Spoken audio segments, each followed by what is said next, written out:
MOOCs kind of give me so much of content. After a point, it's like Netflix. I mean, most of the times, I spend more hours scrolling than watching anything in particular. Yeah. Two recent analysis that I saw in two different organizations, both their completion rates for the last quarter or 2 quarters was below 35-40%, below. One of them were in fact 23%. In fact, I feel like a good space for self-paced courses is probably after a simulated exercise or a facilitated interaction, when people want more information, when they're curious, when that box is open for them to absorb. But you give me a course and say, do this, there's a very low possibility that I'm going to be interested when I don't know why. When we do remote programs, the issue is we really don't know if the other side, especially if they switch off the camera, you have no clue they're there with you or not. But if you're actually going to be using simulators along with your remote training programs, in a simulator, unless you make decisions, you can't be a passenger. When I think back and look at in-person learning workshops, the engagement happens by a small group of people within that larger cohort. Correct. Most of the times. If you have 24 people in that cohort, not all 24 are equally engaged and participative, right? When you give them smaller activities, group activities, it is a similar ratio, maybe slightly higher, but it's quite similar. But with the introduction of technology, I think it adds to the presence of that facilitator virtually. So you have the facilitator right there with you. There is one-on-one engagement. There is no passenger here. Versus an in-person, I mean, now if I think about it, I think there are a lot of passengers just hop on and hop off at the end of the training, right?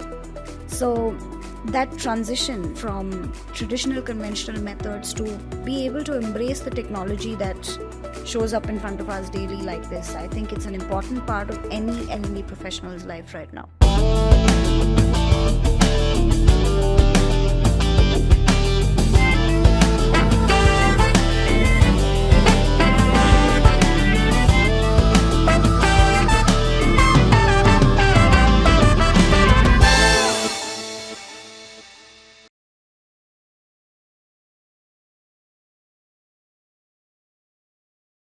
Welcome to the Immersive Edge podcast powered by mix3d. This is where the who's who of learning and development, human resources, corporate trainers, and training companies come to share their work and experience. If you're looking to join the learning and development industry, or if you're an educational content creator or buyer, this podcast is for you. Good work leads to more good work. That's the story of our guest today. She pursued electronics and communications engineering, dropped out in the last year, and joined a voice process at a BPO in Bangalore. Within 6 months, she was moved to the training business. This started her stint in the L&OD space, and she continues to touch lives to this day. She has founded 2 learning-focused companies, and she continues to work towards empowering the campus to corporate space. In conversation with Divya P K. Divya P K, welcome to the Immersive Edge podcast. Thank you, Jay. Divya, what does PK stand for? Amir Khan's movie. Really? No. It's my father's name. His name is Parimal Kumar. Right, brilliant. Divya, you promote 2 companies, correct? Inside, Out and Beyond, and Talent Hive Global. The 2 companies. Brilliant. Both are in the learning and development space. That's right. Brilliant. Tell me a little more. I'm sure there is a lot more to you than just the 2 companies that you promote. Where did it all start? I mean, have you always been in Bangalore? Yes, I'm a full-blown Bangalorean. I think I'm a corporate kid. I mean, I started my career in the corporates. But then Inside, Out and Beyond and Tandem have just happened along the way. Where would you like me to start? I don't know where to start. Start with your college, maybe. So, I don't know if maybe back in 2002, 2003, that was a generation where engineers, doctors, and lawyers were mass produced in our country by parents. Yeah, by parents. Yeah. So I was one of those productions. I was pushed into doing engineering. I had a goal. I wanted to do something in business management or administration. But anyway, engineering came along.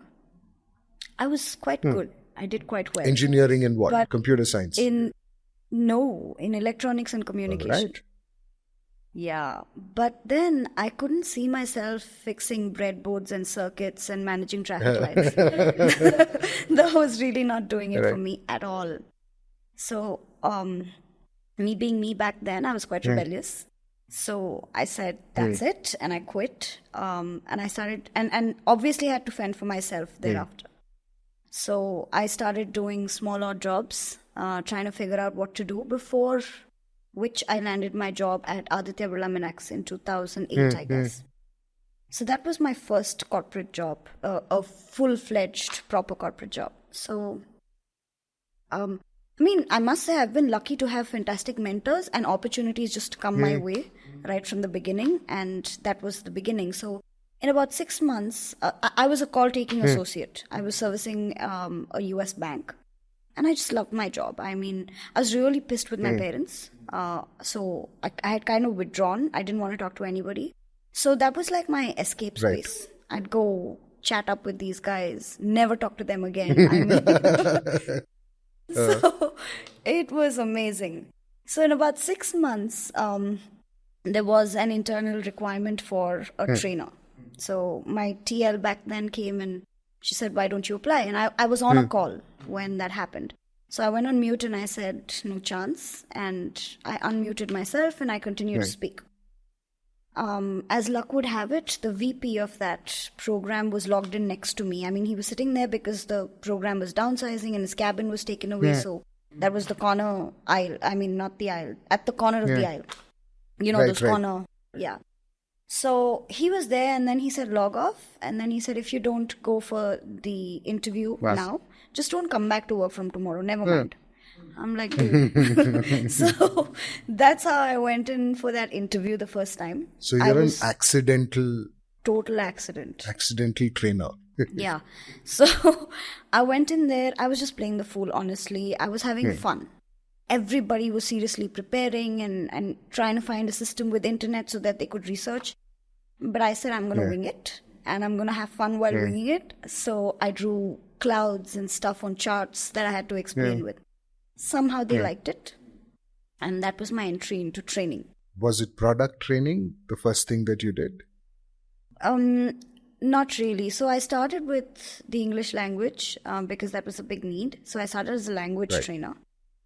And then I felt too judgmental beyond a point because I was, I got conditioned to, like, somebody would open their mouth and speak something. I would be like, no, I don't think that's right.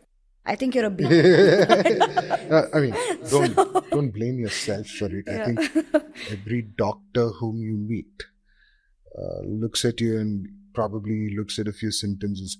I think this person is anemic. They might not tell it to you, but then actually I think our professions have an impact on the way we deal with. 100% occupational hazard. So that happened and I wasn't liking that so much. That's when I moved into learning a little more about behavioral trainings that happened in the organization. I liked it. That went on for a bit. And at the end of 4.5 years, I moved to a different organization. And again, in about 6 or 8 months, they wanted to establish a new department called Organization Development. And voila, there was a new thing again in front of me. So I went in. We had a new person come in from outside to establish the department. I was one of the first people to get selected, so I had that opportunity. And I think it shifted my paradigm from training, a very pure play training space, to what L&D could mean and what OD could mean. Yeah, for our viewers, and me too, give us the difference, if possible, with an example. Interesting. So to me, okay, this is my thing. I think learning is like a pill. There is a need. And then you take a pill or pills and then you're fine. But organization development is more like a wellness plan. All right. Well said. So, Okay. yeah, it's not an event. It's a process that probably begins even before recruitment and goes all the way up to when a person leaves the organization. And it's not even linear, it's cyclical. So, yeah, so I got into that space. It changed a lot of things in my mind.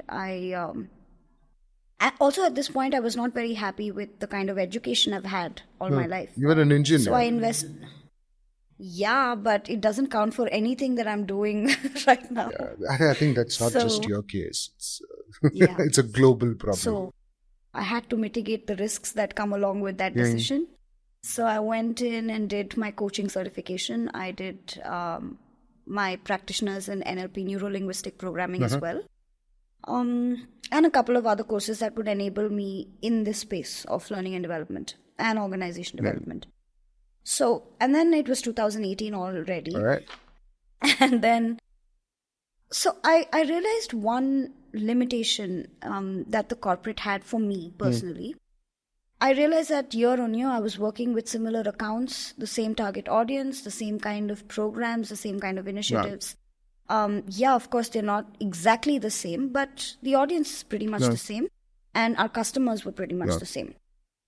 I wanted to see what happens in, say, an aerospace industry or other training organizations or maybe a manufacturing unit. I hadn't even had the chance to see them in person up until then. So you were kind of capped with whatever opportunity the company had. Yeah. And their sales teams will largely sell things that they are good at. Absolutely. So, yeah, I hear you. Yeah. So I liked it, no doubt. But that streak of exploration remains. So I decided to risk it. I quit my job in 2018. Took a couple of months to figure out what the hell do I want to do after this. And then a friend of mine and I started our own organization. Can I stop you there? Yeah. Because a lot of our viewers are people who are possibly contemplating on joining the industry, the learning and development industry. You took that risk. I wanted to know, did you plan for it, saying, I'm going to have X amount of corpus fund before I go ahead and, kind of risk it and, take on the world as it comes? Or you just decided to quit? Yeah, I mean, saving planning was a joke in my life back then. So, answer to your question, no, I didn't really plan. I didn't. I wouldn't say it's a wise choice. Please do not do that. So. But you were lucky. However, if you are a crazy person and if you have an appetite for risk, if you have resilience, if you're trained, then I think it's worth taking that shot. From a comfortable corporate job to a 1 or 2 person show, right? How much time did you take before the first invoice was raised?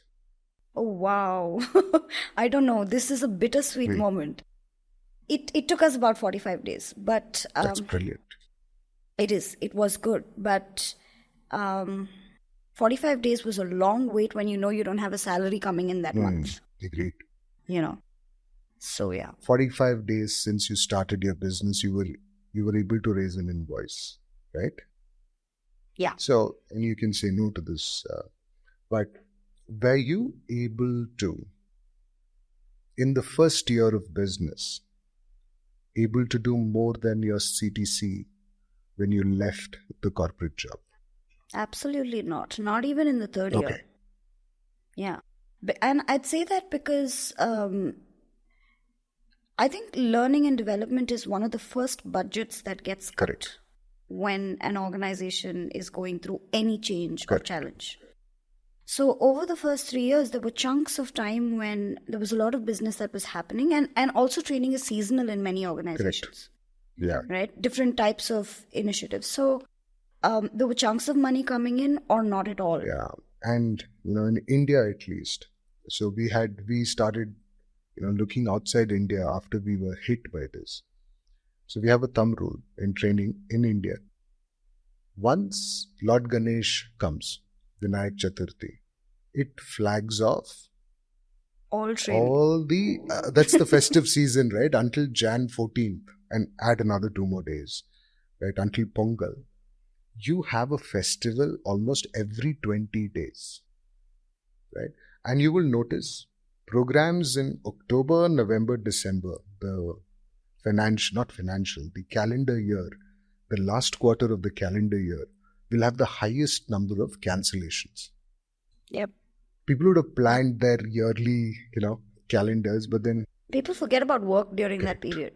and filling in even, let's say, even a 20 people batch on the day of the training, we would notice hardly 8 to 12 people turn up because the others are on annual leaves. Yeah. Interesting. Sorry to cut you off there. How did you, when you talked about the seasonality of training, how did you mitigate that, or did you try doing anything which worked for you? Yeah, so that's a tricky one. By habit since birth, I've learned through trial and error. So it took me years. However, I realized much later that there are even courses that help you prepare for business. I didn't really have that. So how we mitigated that at the end is to look at other sources of income. That was one of the Like best content and most. development? Yeah, Yeah, absolutely. that is One of the biggest chunks. absolutely. I mean, most training companies, they're happy doing training. They like the showmanship that comes along with training. But they figure there's a good amount of work just there which nobody is touching, but it is required, which is content development. Yes. Yeah, that is a good move, I must say. Did content development pay you better than training? It was more frequent than training, so therefore the numbers definitely look better than the income from training. Brilliant. Got it. So let me not take the focus away. The industry limitations, you said, got you into starting your own company. And the first 45 days you managed to have your first invoice. Fantastic. And you said it took you about 3 years to even recoup your annual CTC when you left the corporate. Yeah. And then there was another event. I think the reason why you took 3 years is 2018 is when you started. Oh yes, there was COVID. It was COVID. Yep. And possibly not the best of times for all of us. And I'm certain it could have possibly been much shorter if not for the COVID incident. Possibly, What were your learnings during the COVID incident? I mean, I think one of the biggest things that happened is all the knowledge translated into practicality during COVID. So, I mean, change is a constant is something I've heard all my life. I experienced it and lived it during that period. Resilience. The ability to accept and move through defeat. Humiliation. Oh my God. I've lived a poor person's life during COVID. So all of that. Yeah. And I remember there was this client, I won't name them. If not for them, we would have been kind of in big trouble. And this is 2017. And this client got bought over by a bigger mammoth investment banking firm. And the accountants looked at the balance sheets and they were like, okay, your training budget, X percentage is going to this company. Their facilitation cost is only so much, but then you're spending truckload of money flying the trainers to Southeast Asia and Europe to conduct this. Why can't this be done online? That's the point at which you're like, yeah, it's a very good question. And they said, do this online. We're not going to pay for the travel and accommodation and all of that nonsense. We're okay with the facilitation fee. And back then, Zoom, I think, was still there, but it was not this popular. I think it was WebEx meeting centers. I had to go to their office and the meeting center would start off. And I'm training people across the globe. And that was my first time doing it remotely. See, the experience when you do this in person in a classroom versus doing it remotely is very, very different. But I think all of us adopted or adapted to delivering training programs during the pandemic, using these remote presence tools. Yeah. I remember creating those rooms, right? Meeting rooms, breakout rooms. Come on, we kind of innovated to make this happen. On the spot. Personally, tell me, what would you prefer? Do you still like remote training? Given a chance, would you continue with that, or you would still want to go back to the classrooms? So because I'm in the space of L&D, I've heard so many cribs, and I myself have cribbed about virtual trainings, no doubt. But I think, again, over the years, I've learned to reframe that. I mean, we can look at it. It's definitely not as convenient as in-person trainings used to be. I agree. But I think a large part of that inconvenience and discomfort can be attributed to the way we've been used to train. Yeah, correct. Right? I feel like it's difficult to do a virtual training as effectively as an in-person training, simply because we're not used to it. And we've, over the years, done it in person. Yeah, I mean, we've always done that way, right? We can continue to say that I prefer in-person trainings, but our audience has changed. Organizations have changed. Training budgets, like you said, have been allocated to so many other different types of offerings that are required for the organization. So having said that, I really wouldn't like to crib about virtual training. Brilliant. Not at all. I think the approach, the methodology, the strategy behind which you create that content can make it as effective as an in-person training. This might be controversial. People might hate me for saying this, but that's my take. Brilliant. I think what is there in front of you. You can choose to do business or not, right? I believe that's where using technologies like mix3d becomes that much closer to a classroom experience. Absolutely. Imagine a simulator that people are able to actually go through that. Even if you are available remotely on a Zoom or a Teams call, it will still do the magic.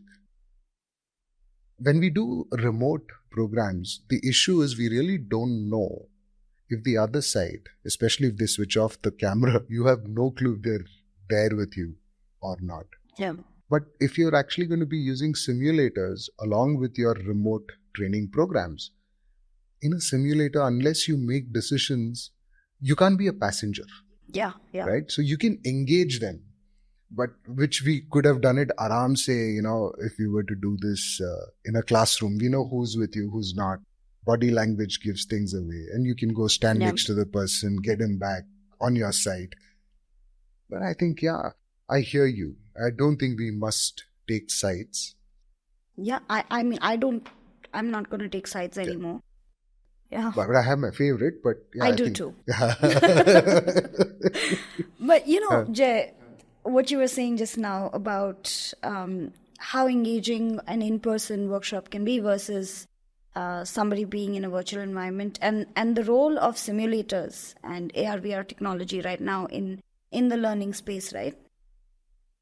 When I think back and look at in-person learning workshops, the engagement happens by a small group of people within that larger cohort. Most of the times. If you have 24 people in that cohort, not all 24 are equally engaged and participative, right? When you give them smaller activities, group activities, it is a similar ratio, maybe slightly higher, but it's quite similar. But with the introduction of technology, I think it adds to the presence of that facilitator virtually. So you have the facilitator right there with you. But also, like you said, there is one-on-one engagement. There is no passenger here. Versus an in-person, I mean, now if I think about it, I think there are a lot of passengers just hop on and hop off at the end of the training, right? So that transition from our traditional conventional methods to be able to embrace the technology that shows up in front of us daily like this, I think it's an important part of any L&D professional's life right now. Brilliant. And I mean, you've actually seen both sides. You've been a buyer and you've also been a content producer, right? Do you think organizations today want a lot more of training done in as little time as possible? Absolutely, yes. Like without a shadow of a Right? doubt. And this is another debate. It's slightly controversial, but then I know you like them. So, all right, between self-paced and instructor-led training programs, which one do you think really gives better return on investment for the organization? To answer this question, I think audience segmentation is Right. important, right? So, self paced courses are fantastic if somebody wants to learn that course, Okay. right? There is an interest. Because right now, the self paced courses that are largely available for corporate Right. use in their learning and development space are usually video based or animated Yeah, yeah. PPTs, glorified versions Or of PPTs. e-learnings. Or e-learn, yeah, they're called e-learnings. I'm spoiled for choices. I won't name these companies. Massive open. They call MOOCs, right? Yeah, yeah. Massive open programs, Some courses. Yeah. So MOOCs kind of give me so much of content. After a point, it's like Netflix. I mean, most of the times, I spend more hours scrolling than watching anything in particular, right? Yeah. And all video based. After a point, there's this training manager that I know, I won't name him. He said when during the pandemic they picked up licenses of one of those famous MOOCs in the world, and they got it for a fantastic price. Initially, the first few months of the pandemic, there was good adoption. However, Yes. completion rates and progress reports, once they analyzed it, it was terrible. Yeah. Two recent analysis that I saw in two different organizations, both their completion rates for the last quarter or 2 quarters was below 35-40% below. One of them were in fact 23%. God. Yeah. I mean, that continues to be a challenge, which is why audience segmentation now. I've taken online courses, self-paced courses, but I took those courses because I needed to learn that skill at that point in time, and I made sure that I, completed it. But at an organizational level, this is one of the misconceptions of L&D that the employee base, the larger employee base has, right? That these are like a compliance exercise that they need to complete. Tick in the box. By the end of the year. I got nominated, so I have to attend it. Or it's part of my KRA, and to get my 5%, I need to finish 20 hours of learning, in a year. So when people come with an agenda like that, and then when the entire onus is left upon them, obviously it's going to impact not just the completion percentage, but I think the return on investment is extremely poor with this kind of approach. So you're saying decide on a right mix of self-paced, instructor-led, maybe even remotely assisted, based on what you want to achieve. What you want to achieve and who your audience is. I mean, our audiences have changed a lot, right? So, yeah, a blend of... In fact, I feel like a good space for self-paced courses is probably after a simulated exercise or after a facilitator interaction, when people want more information, when they're curious, when that box is open for them to absorb. Interesting. Yeah, but you give me a course and say, do this, there's a very low possibility that I'm going to be interested when I don't know why. So you use a 3D desktop, VR or MR exercise, put them in a context, an environment. Yeah, get them hooked. And then say, you know what, if you want to find answers, these are the courses we recommend. Awesome. And I think if you're curious, chances of completion rates increase. Much higher, yes. Brilliant. That's a takeaway for me. I'm just going to make that. This could be a fantastic way to use mix3d. Thank you. You're welcome. Well, Divya, you started Inside Out and Beyond in 2018. Tell me, what are the things that you offered to the market at that time? So we worked on predominantly 4 categories when we began. One was off-the-shelf programs. So organizations sometimes already have an annual training calendar. They know what programs they want. They share the objectives, and we deliver those programs So those are on a regular basis. multi-vendor kind of a thing. Yeah, multi-vendor. That was one of it. The second piece was coaching. Coaching is very dear to our hearts. I mean, most of my friends, because we belong to the same fraternity. So coaching was a key offering that we had. Another bit was consulting. We worked on OD and L&D consulting for a few organizations. Did you ever work on journeys? Yes, and that was the fourth offering. So we very quickly realized, and I think deep down we've always known that these single event learning programs are really not sustainable. The retention is really low for the participants. So when it came to developing competencies and not just skills, journey programs made a lot more sense. So that was another core offering that we did. Brilliant. I want to actually deep dive into coaching, right? So I'm going to speak on behalf of all our viewers. So usually when people in the industry know this, what coaching really does, effectiveness and all of it. But if you were to look at it from the outside, coaching's usually mixed or misunderstood more like, something very similar to sports coaching, right? Are they very similar? Yeah, in fact, a lot of coaching principles have been derived from sports coaching, yes. Brilliant. And see, for example, when I see a Rahul Dravid, coach, rather, the Indian cricket team, I know that, Rahul has done it. Is it important for a coach to be from the same line of business or similar experience to coach, or it's of no consequence? I think I'll start with a question to answer this, right? What is coaching? Sorry, don't know. I thought those are the guys who come and tell you don't know what you're doing, and they charge you a lot of money at the end of it. Yeah, and I think this is the common belief. Yes. If you really haven't studied coaching as a subject, I haven't. Right? Yeah. Pardon my ignorance. Not at all, Jay. You have your strengths. So, now let's take Sachin. You know Sachin had a coach, Sachin right? Tendulkar. Yeah. Yeah, Sachin Tendulkar. Do you think Sachin Tendulkar's coach had to teach him to play cricket? Maybe initial days. No, that was training. Yeah, correct. So he's definitely the best batsman in the world. Yeah, but not so much about. Yeah, I think he's got his game figured out. Yeah. So really, there's no need for somebody to teach somebody. So that's not coaching. Coaching does not equal teaching, and I think that's what we want to establish first. A coach's job is not to teach. So therefore, does a coach need to be an SME in that industry? Itself starts getting questioned at this point.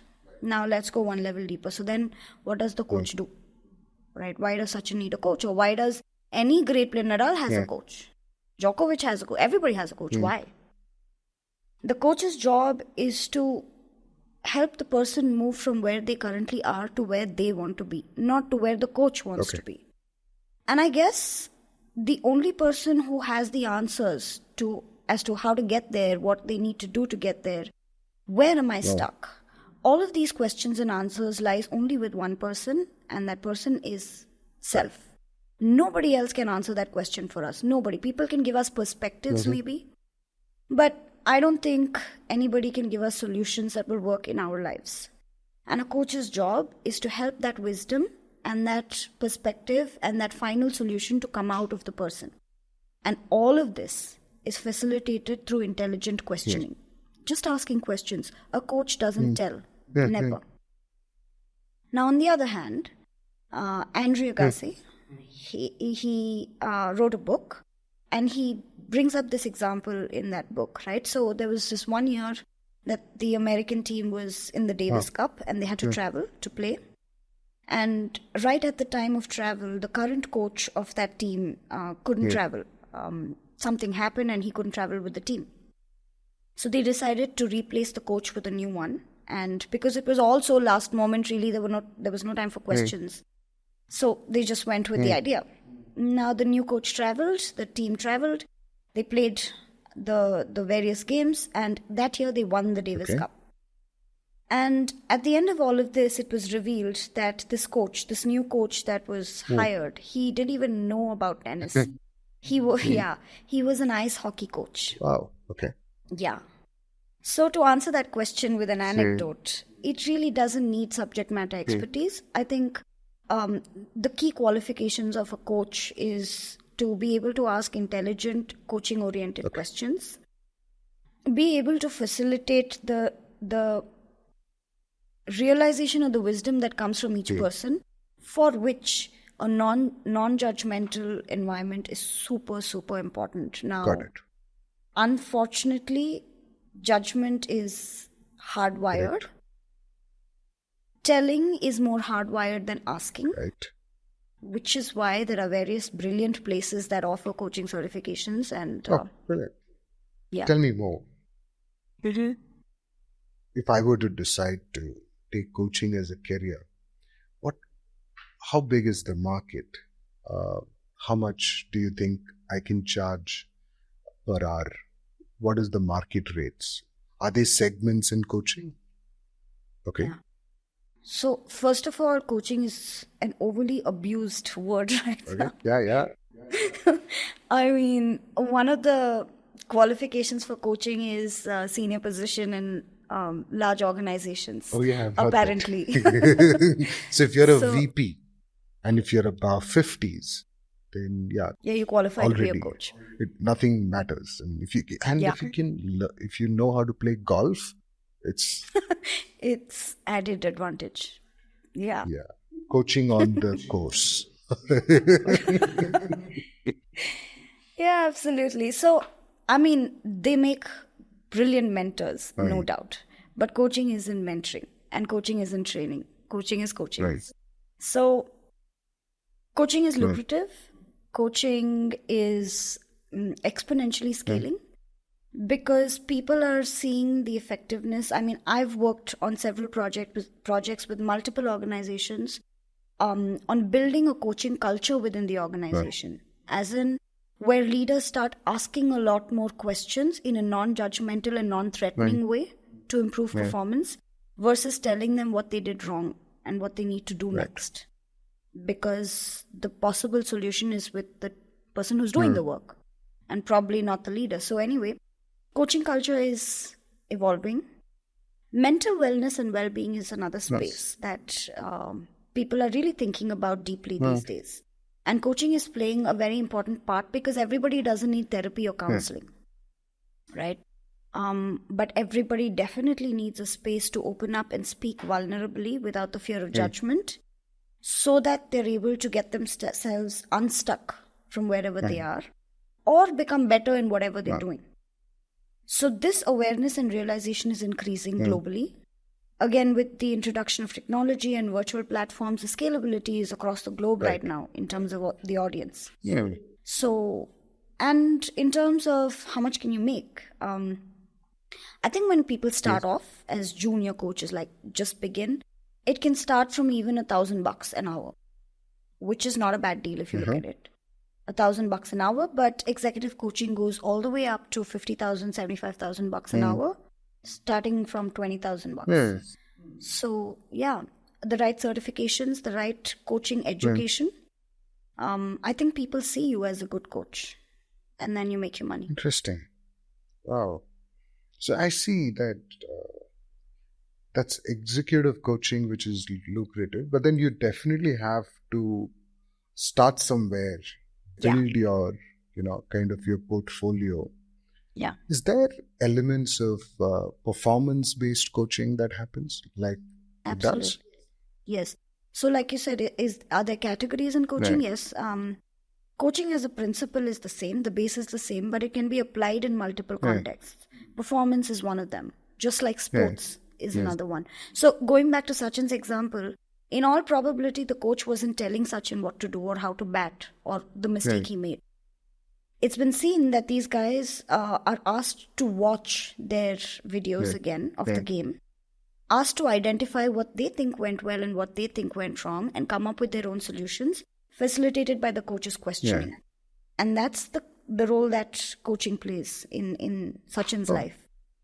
So similarly, it can be, there's relationship coaching, and I mean, you name it, coaching can be customized to that space. Interesting. Maybe that's what got you to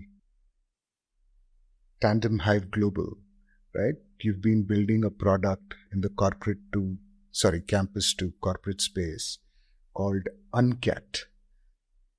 Well, not so much from the corporate campus to corporate space, but more in the space of diversity, equity, and inclusion. Diversity, equity. Okay, sure. Yeah, now shoot me for that. No. See, I learn a lot from my guests, right? The other day, another guest was like probably a guru in the communications zone. When he started talking about the layers in communication, the layers in outbound training, it's like, when you look at things from 50,000 feet, you kind of say, this is for me, this is not for me. You make your own judgments. Only when you speak to a practitioner do you understand what it really stands for. Yep. Right? So, you remember, I think it was around the pandemic when, or a year or two before, I have this friend, I'm sure he'll watch this podcast and he'll bring this up.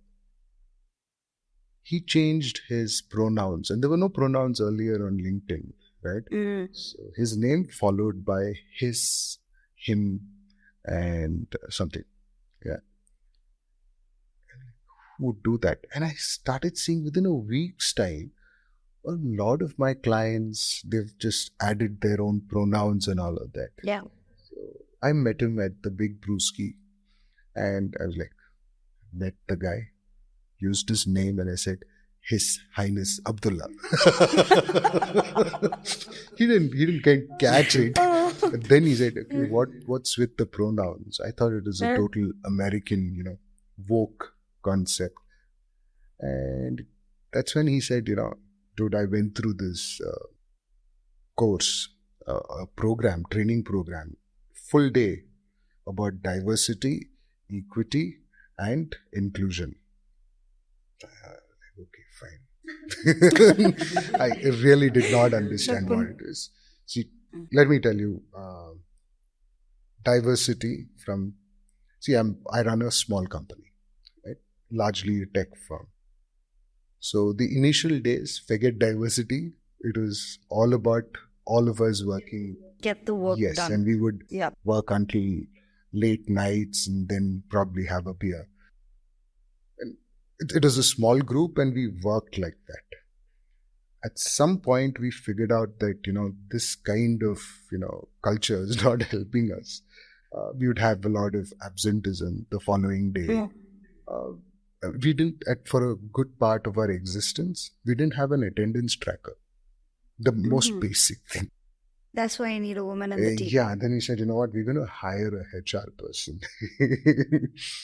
And things kind of changed. And we are able to see that as soon as there is diversity of gender,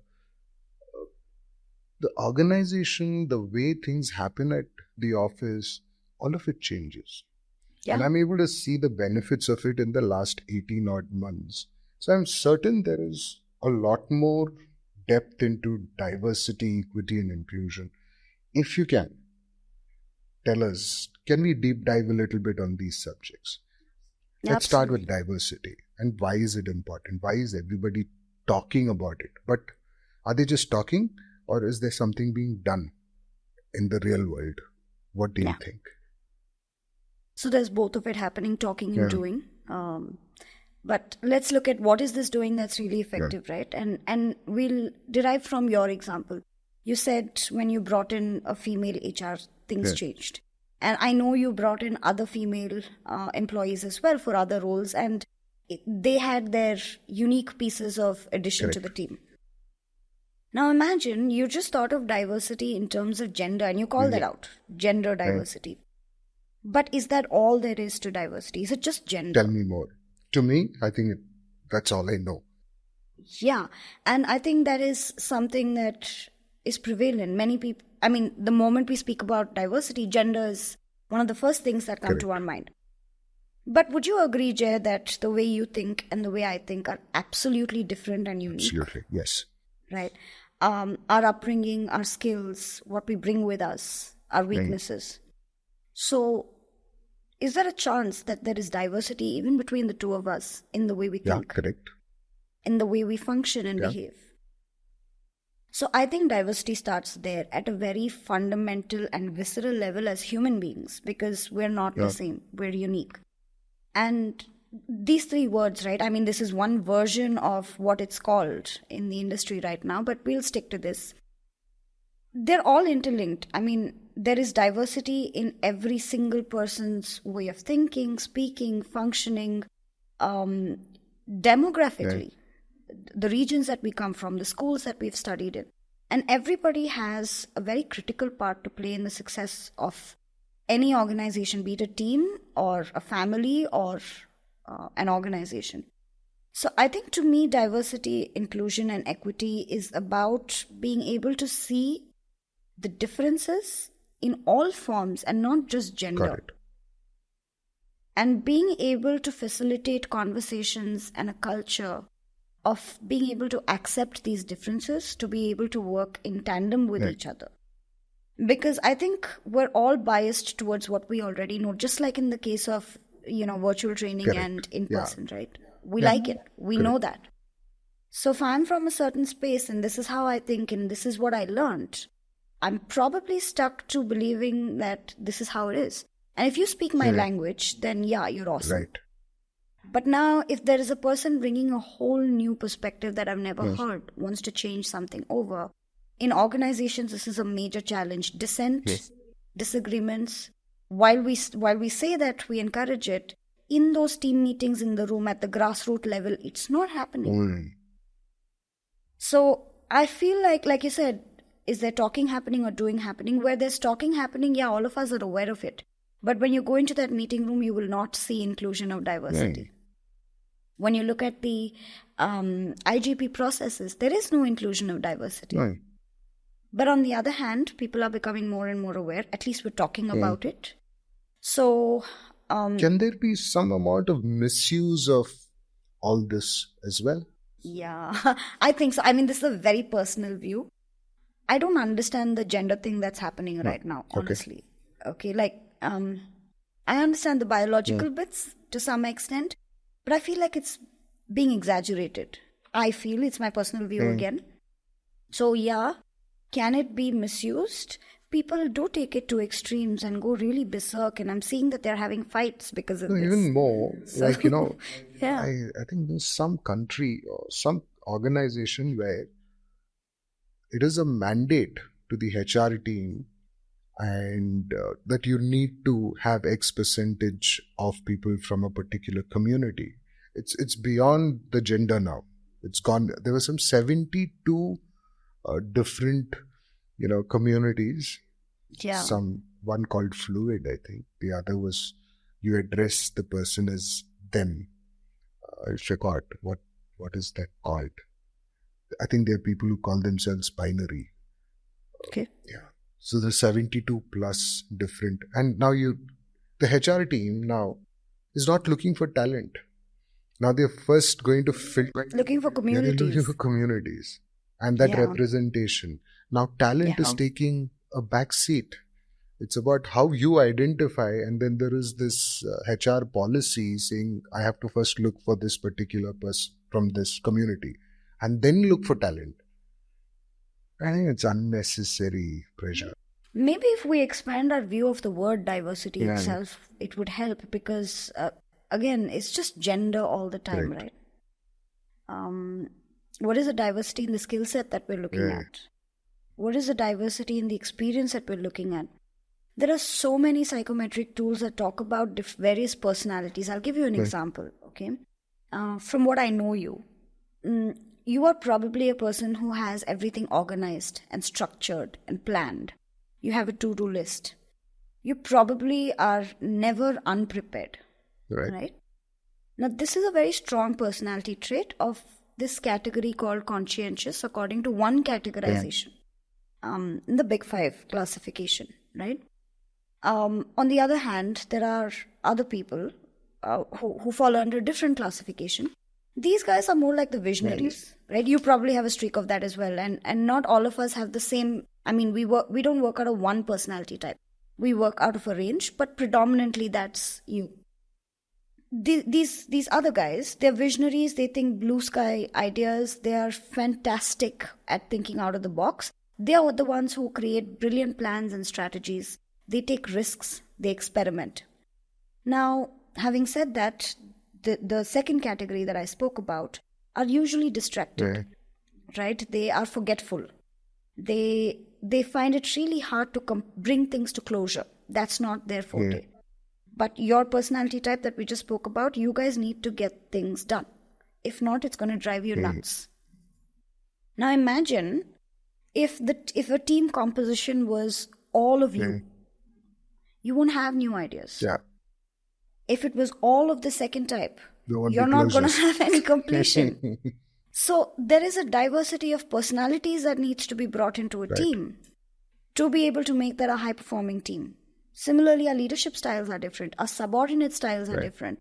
So if we can expand that definition of diversity beyond gender, there is an array of stuff that we can look at. And I don't know about this mandating 50%. Like when we were talking earlier, when we start an organization with, say, 5 people, you really don't have the time to think, right?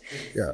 So, but practically, there are ways for people like us to think about, fine, I'm not able to get a female inside, but what am I leaving out then? Can I leverage that from somebody else? What is the existing diversity that I can leverage on? So I think personally there are multiple ways of looking at it beyond gender. Thank you for that. You've kind of given me much. Going beyond gender is one big takeaway. And it need not be, why just stop at gender? That's my takeaway from this. Thank you. One more. Tell us a little more about equity. See, inclusion kind of self-explanatory. Tell us a little more. What is this equity concept? Fine. What's your height? I'm about 6. You're about 6. I'm 5. Okay. Now imagine we both standing at a wall. This is an image that I saw on the internet and it really stuck with me. So I'm going to try to paint a picture. Okay. So we're both standing in front of a wall and we both want to look over the wall. We want to see what's on the other side. Okay. If both of us are given the same height, the stools of the same height, would we be able to see it, both of us? That is equality. Okay. Both of us are being treated equal and both of us are being given the same resources to achieve a task. So that's equity. Equality, okay. But understanding that Divya needs a taller stool to get the view that Jay would get is equity. And being able to provide opportunities, being able to, first of all, develop that culture within organizations and teams to be able to be sensitive to these needs of the people that we work with is, I think, is what equity is. Brilliant. That's largely a cultural thing, right? Yeah. And whoever's leading the show, if he's able to demonstrate equity, it kind of helps the organizations follow. Brilliant. I have to make a joke about this. I'm so sorry. We're talking about diversity and inclusion and you kept saying he.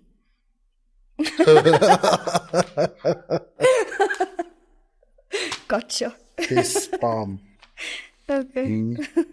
Yeah. I think this is something that you were talking to me about earlier, right? Of unconscious biases. Tell us more about that uncat product that you built.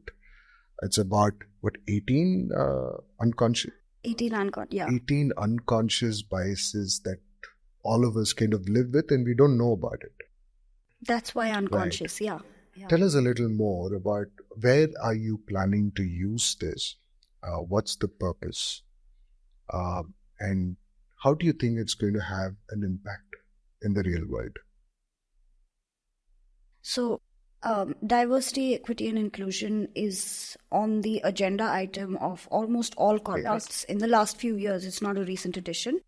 And it's also a buzzword. Everybody's talking about it, right? So, the reason why diversity is not included, and one of the biggest reasons why there is no inclusion of diversity and equity is not really looked at, is because, think about it, we're trying so many things. We're aware that we are not being inclusive. But the reason why we're not being inclusive, one of the biggest ones, is the fact that we're all biased because of our own conditioning and because of what we've learned in the past, so many other factors. The fact that these are unconscious adds to the challenge, because then I can't see it. And when I can't see it, I really can't take action. Correct. Yeah. So I might be building strategies, but I don't know what I'm doing. Right? So, one of the conversations that we had, I know of startup founders when people come in for interviews, because most of the people go out partying after work, or, most of them are smokers. Part of the interview question is, are you a smoker? It's a very simple, no consequence question. Right. But as an interviewee who is talking to the founder of the organization, not a manager or, a recruiter, no, it's now the founder of the organization. This dude's asking me, do I smoke? What do I say? If I say no, is he gonna, is that gonna go against me? Am I not cool enough to be in this company? So all of these things are already playing in my mind. But as that founder who's sitting there and asking that question really doesn't know the impact on just me one question as an had. Yeah. And it doesn't end there. It really doesn't end there. Now, say you meet now you've interviewed me. I'm not a smoker, say. And it went well. It went okay. But you meet two other people who are smokers. Okay, close to me, but I'm better at skills. In all likelihood, you're probably going to choose that smoker person, because these biases work unconsciously. It influences decision making. It influences our affinity. One of the biases that plays out here is affinity bias.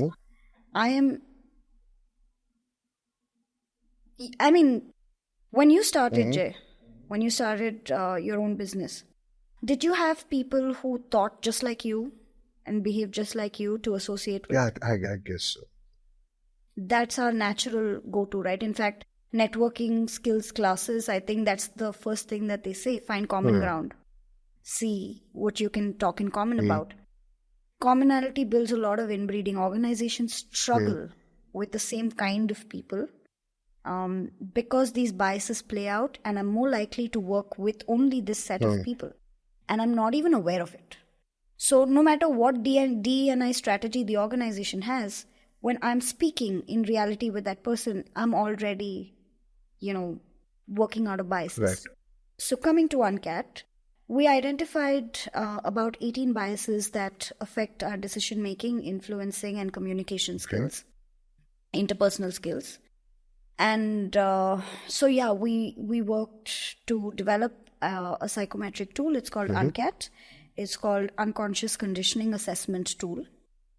So what is the application? It can be used in recruitment, in HR, for parents.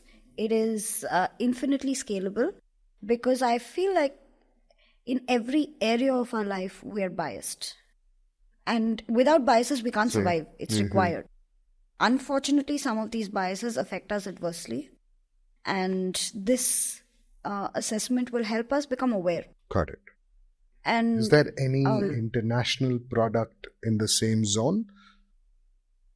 So when we did our literature study at the beginning of this project, we saw that there was only one existing tool from Harvard. It's called Implicit Assessment Tool. However, it's very American at this point. So it talks about Hispanics, Blacks, etc. It's not for global use. So we said, why not make it an India model, a universal tool? Yeah, not just an India model. One thing I'm realizing after getting on social media very recently is that geography does not divide us. Apparently, we are all the same. We all do the same house and river and mountain for scenery. Yeah. Correct. Correct. All our parents have the same bad language for us, just in our own languages. Right? Nothing really changes. So Yeah. I don't think this tool is geography specific. I think it's universal for human beings. Interesting.